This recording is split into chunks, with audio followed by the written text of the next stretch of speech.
Oi, minha gente, como é que vocês estão? Eu espero que todo mundo esteja bem. Bem-vindos ao primeiro vídeo do canal. Aqui a gente vai contar sobre casos criminais reais, casos misteriosos, casos não solucionados. Então, se você gosta desse tipo de conteúdo, se inscreve para você não perder mais nenhum daqui pra frente. Curte o vídeo, que como vai ser o primeiro, né? Para dar aquele engajamento maroto e tal, deixar o vídeo crescer. Então, dito isso, vamos lá para o nosso primeiro vídeo. Amber Renee Hageman nasceu dia 25 de novembro de 1986 na cidade de Arlington, Texas, nos Estados Unidos.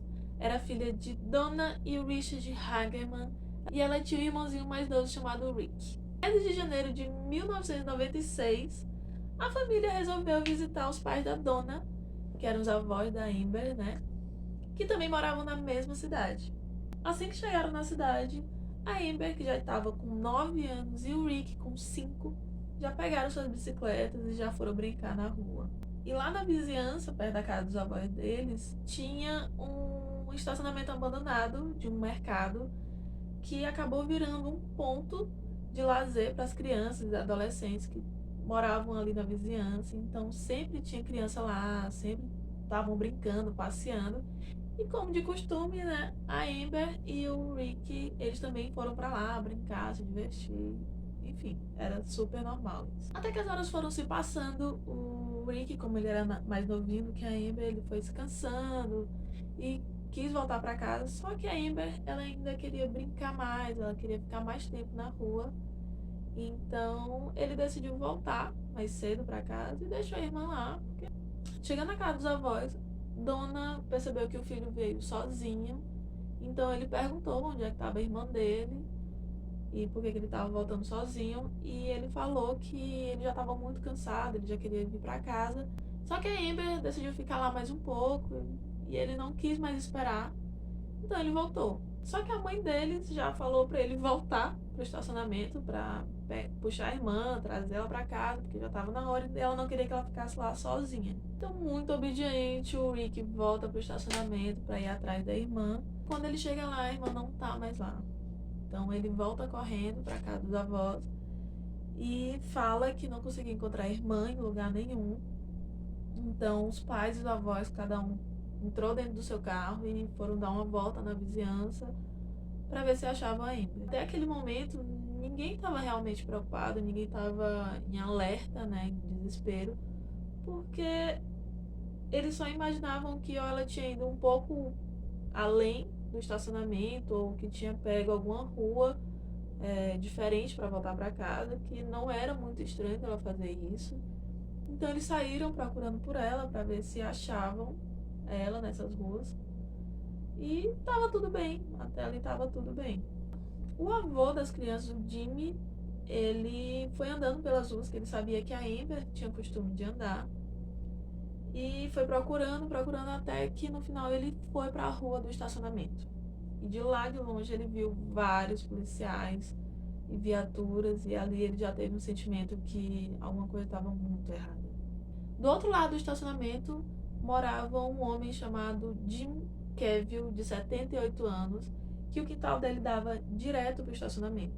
Então ele via várias crianças lá todos os dias e reconhecia muitas delas, inclusive ele reconhecia a Amber e o Rick.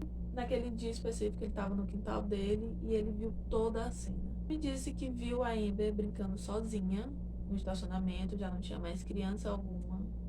Ela estava pedalando para cima e para baixo, até que ele viu uma picape de cor escura entrar no estacionamento. Um homem sair dela e já correndo, agarrando a Amber e puxando ela para dentro do carro. Nisso, ele disse que a criança estava empurrando, chutando e gritando, tentando se soltar, só que era uma criança de 9 anos contra um homem adulto, né? Então, ele facilmente conseguiu colocar ela dentro do carro e saiu acelerando. O Jimmy disse que o sequestrador tinha por volta de 1,80, era um homem alto. Ele não sabia se era branco ou hispânico e tinha uma idade entre 25 e 40 anos. Só um detalhe, que a casa dele era do outro lado da rua, então ele já era um homem de 78 anos que com certeza a visão não dava para captar muitos detalhes da cena, então ficou aquela. Toda a cena durou 2 minutos e o Jimmy correu para dentro de casa para chamar a polícia, ligar para a polícia, relatou tudo o que tinha acontecido. A polícia chegou, viu toda a cena, perguntou, pegou todas as informações que o Jimmy tinha fornecido para a atendente. Só que a busca inicial não deu muito resultado, não deu novas pistas nem novos testemunhas. Assim que foi declarado oficialmente como um sequestro, a família, amigos, parentes, vizinhos, toda a comunidade se juntou e organizou uma força-tarefa. Eles foram anunciar em rádios e programas de TV, acionaram o FBI.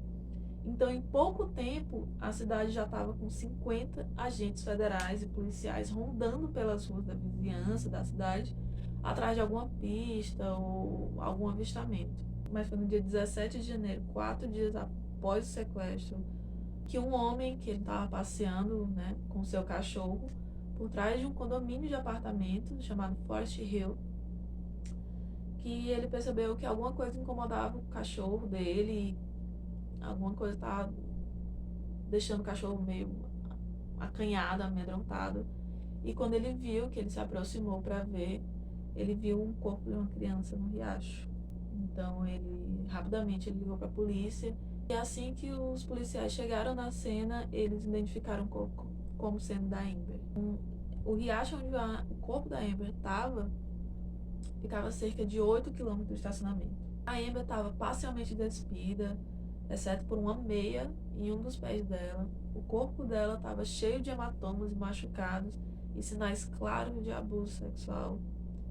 A autópsia revelou que a Amber ainda continuou viva durante 2 dias após o sequestro e que a maioria dos machucados dela tinham sido feitos com ela viva. Só que como ela foi encontrada no riacho, naqueles dias tiveram várias tempestades, o corpo todo foi lavado, então não tinha nenhuma evidência, nenhuma pista, nenhum DNA no corpo dela que pudesse levar algum suspeito ou tivesse algum progresso na investigação. Então a polícia, mesmo com todos os esforços, até hoje não se tem nenhum suspeito desse caso, não tem nenhuma pessoa de interesse. Então o caso foi esfriando e até hoje ainda não se conseguiu um culpado, não foi achado um culpado para esse crime. Dias após o funeral da Amber, uma mãe chamada Diana Simone, ela acompanhou todo o caso e ela ficou muito revoltada com toda a tragédia. Ela ligou para uma rádio local da cidade dela, no Texas, e ela questionou o porquê das rádios e programas de TV conseguirem fazer um alerta de previsões do tempo, né, a mando do governo, e não de crianças desaparecidas. Eles não relatavam esse tipo de coisa. E muitos ouvintes, muitos pais, muita gente que ouviu o questionamento da Diana se questionou a mesma coisa e saiu em apoio a ela. E acabou que esse todo apoio resultou em um sistema que foi criado. 9 meses depois foi criado o Amber Alert, que em homenagem a Amber levou o nome dela, mas além disso tinha outro significado, o sigla dela, que significa desaparecimento na América, transmissão de resposta de emergência. Então o sistema consistia em divulgar informações de uma criança desaparecida, sobre o carro que talvez a criança tenha sido sequestrada, em telões de rodovia, em rádio, programas de TV, mensagem de texto, tudo para que o maior número de gente tenha conhecimento das informações e fiquem alerta que tem uma criança por aí sendo sequestrada, sendo raptada. E até 2009 foram registradas mais de 900 crianças que foram resgatadas graças ao Amber Alert. Especialistas falam que quando o sequestrador vê que o Amber Alert foi acionado, eles têm mais propensão a liberar a criança em algum lugar, porque ele sabe que muita gente vai estar em alerta, muita gente vai poder reconhecer uma criança, já que divulga as características dela. É muito interessante que em uma entrevista, né, a Diana, que foi a mãe que fez o questionamento inicial, ela falou que o problema de muitas crianças quando são sequestradas, quando eram sequestradas antes do Amber Alert, era que as pessoas que passavam e viam, elas não sabiam o que era para ver, porque elas não tinham informação, elas não sabiam o que estava acontecendo. Então não era que não se viam eles, não era que eles sumiam no meio do nada, mas as pessoas não sabiam o que tinham que ver. E é isso, gente. Esse foi o caso de hoje. Me fala o que é que você achou do caso, da história, de toda a repercussão que teve, do sistema do Amber Alert. Se você já conhecia, se você nunca tinha ouvido falar, me fala aqui nos comentários. Não se esquece de se inscrever e deixar aquele like, tá? Que a gente se vê no próximo vídeo, tá?